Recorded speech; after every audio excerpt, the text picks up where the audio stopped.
چین کے شہر ووہان سے پھوٹنے والا کرونا وائرس آج لگ بھگ دنیا کے 203 ممالک کو اپنی لپیٹ میں لے چکا ہے۔ جب یہ وبا دنیا پر عذاب بن کر نازل ہوئی تو اسے کئی معنی پہنائے گئے۔ کسی کا کہنا تھا کہ یہ قدرت کی جانب سے دنیا کے لیے خطرے کی گھنٹی ہے، تو کسی نے اسے لیبارٹری جنریٹڈ وائرس کا نام دیا۔ امریکی صدر ڈونلڈ ٹرمپ نے دنیا کی واحد سپر پاور کے صدر ہونے کی گمان میں اسے چین کا وائرس کہہ ڈالا، یہ سوچے بغیر کہ دنیا پر نازل ہونے والی اس وبا کا سب کو مل کر مقابلہ کرنا چاہیے۔ یہ کہہ کر چین کو تنہا چھوڑ دیا گیا کہ اب اس کے سر سے دنیا کی سب سے بڑی معیشت بننے کا بھوت اتر جائے گا، مگر قدرت کا اپنا ہی کھیل ہے۔ چین نے نہ صرف کرونا وائرس پر پوری طرح قابو پا لیا ہے، بلکہ اب فیس ماسک اور دیگر میڈیکل ساز و سامان کے لیے پوری دنیا چین سے دھڑا دھڑ آرڈر بک کروا رہی ہے۔ چین کے پاس فیس ماسک، ہینڈ سینیٹائزر اور وینٹیلیٹرز کے اتنے بڑے آرڈرز ہیں جنہیں پورا کرنا اس کے لیے مشکل نظر آ رہا ہے۔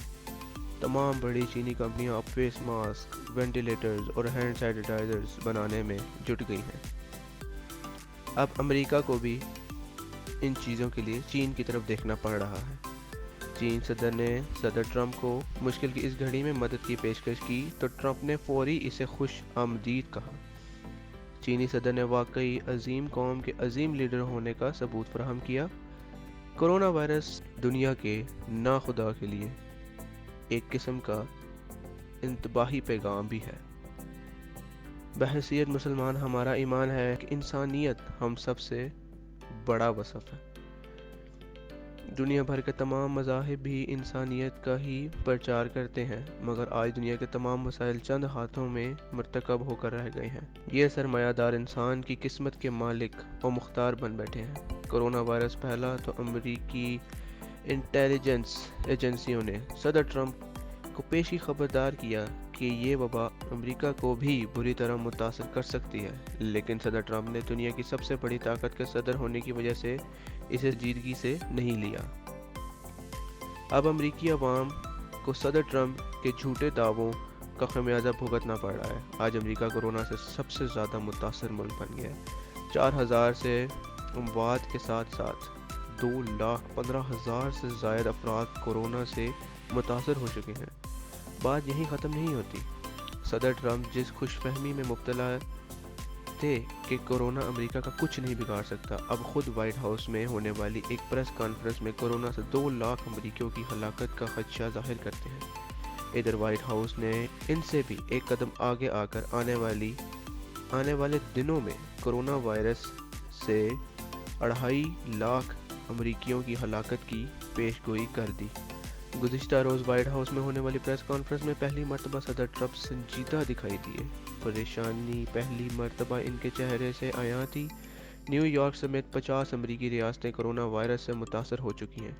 نیو یارک میں بڑی تعداد میں کیسز مسلسل ریکارڈ ہو رہے ہیں۔ صدر ٹرمپ وائٹ ہاؤس میں پریس کانفرنس کر رہے تھے تو ان کے پاس امریکیوں کو فوری face mask, hand sanitiser, ventilators اور دیگر میڈیکل ساز و سامان کی کمی کا امداد کرنے کے لیے کوئی ٹھوس دلیل نہیں تھی۔ کہتے ہیں کہ قدرت کی لاٹھی بے آواز ہوتی ہے، جب برسنے پر آئے تو بڑے بڑے پھر اس کی قدرت کو دیکھتے رہ جاتے ہیں۔ اب صدر ٹرمپ نے فیس ماسک کی شدید ترین قلت پر امریکیوں کو سکارف کو کورونا وائرس کے خلاف ہتھیار کے طور پر استعمال کرنے کا مفت مشورہ دے ڈالا۔ یہی وہ سکارف ہے جس کو صدر ٹرمپ اور مغربی ممالک مسلم خواتین کو چہرے پر پہننے کی اجازت دینے کے لیے تیار نہیں تھے، مگر اب یہی صدر ٹرمپ امریکیوں کو فیس ماسک کی جگہ سکارف پہننے کا مشورہ دے رہے ہیں۔